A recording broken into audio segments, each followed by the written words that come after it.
I already did my foundation.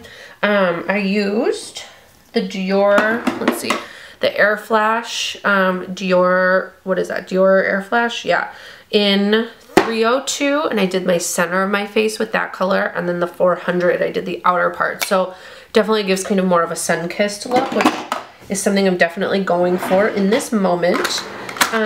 Next thing I want to do is I want to contour my face, and since I'm going to a cocktail party, I definitely want everything to look more natural.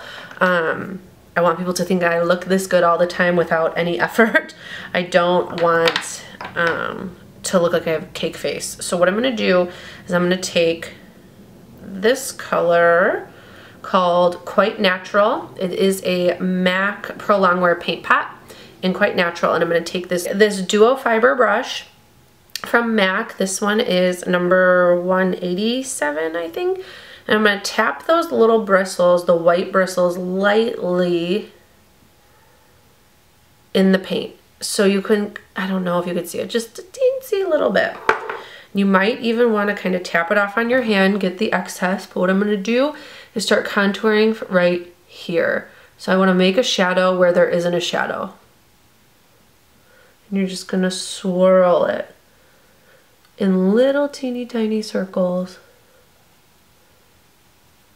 in that area, and you could see already it is creating a shadow where I just do not have great cheekbones. And I will say that whenever I do my contouring this way, people are like, oh my god, you have got such great cheekbones. It's like, I don't have cheekbones. That's just the contouring. So the reason that I'm using a paint pot over a powder is because this, I don't know if you can see, but it looks like my skin. It doesn't look like a powder that I've had to put on there. So I like to focus my energy kind of in that hairline and then bring it forward just a teensy bit. And just keep doing that until I get the color that I want. So you can see the difference between here and here, but especially right there, yeah. So I'm gonna do the same thing to the other side.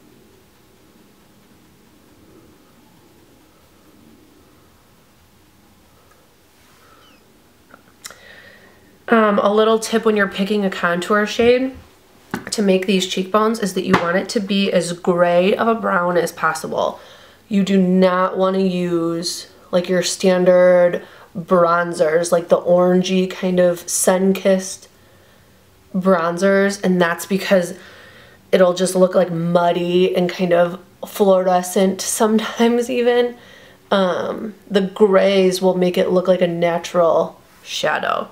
See that? Ooh. Contour for days. Okay, so it's weird. Oh, I lost my train of thought. Oh, no, I didn't. Okay, so it's weird when you just contour this part of your face. So what you want to do is just tap and kind of bring that up into your hairline. This is also why I tend to leave my hair wet when I'm doing my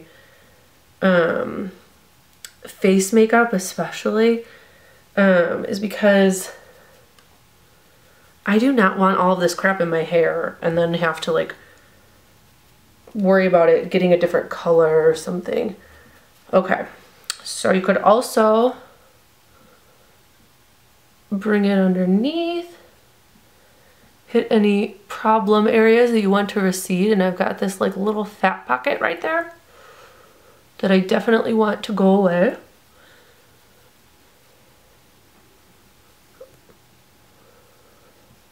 I'm going to do the same thing to the other side, and I'm just being as light as I possibly can.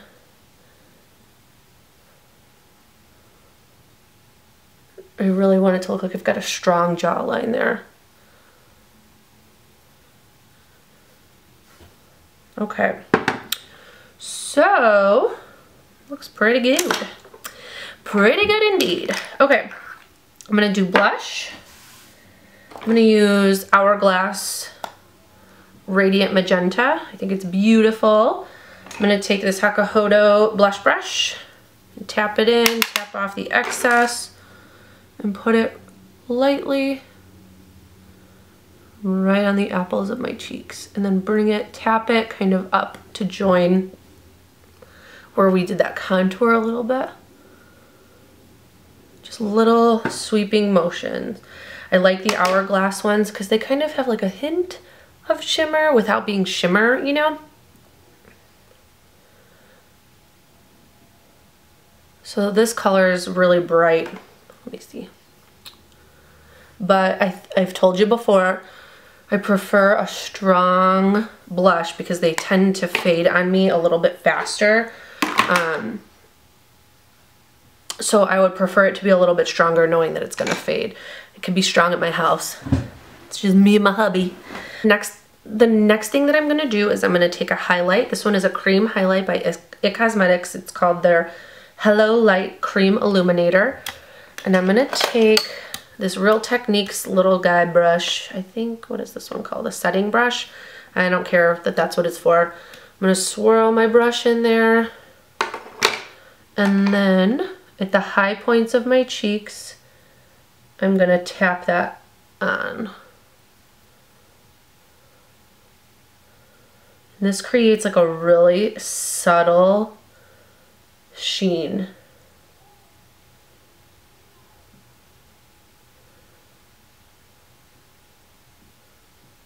It really makes your cheekbones kind of look up and higher, which is awesome. When you're applying highlight, you just want it to be to the very top parts of your cheekbones to really make your face kind of look up. The reason that you don't want to bring it any lower is because it'll erase your contour that you've done. And I like to bring it up a little bit. Do those little teeny tiny circles. A little bit there, a little bit there. I'm using my viewfinder as a mirror. Down the center of my nose. On my Cupid's bow.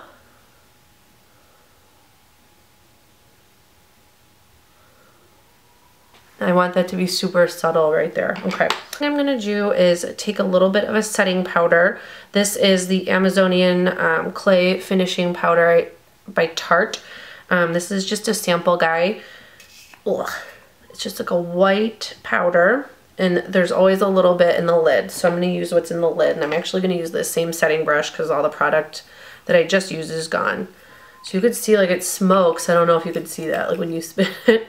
I'm going to tap off the excess, and what I'm going to do is kind of place that super lightly on the places where my makeup might start to break down.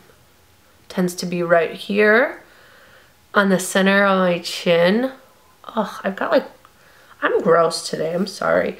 Center of my forehead. And that's about it for me. Okay guys, so this is the finished look. Any questions, let me know. I'll have all the products listed in my blog post, so be sure to go check that out. Alright, thanks, bye.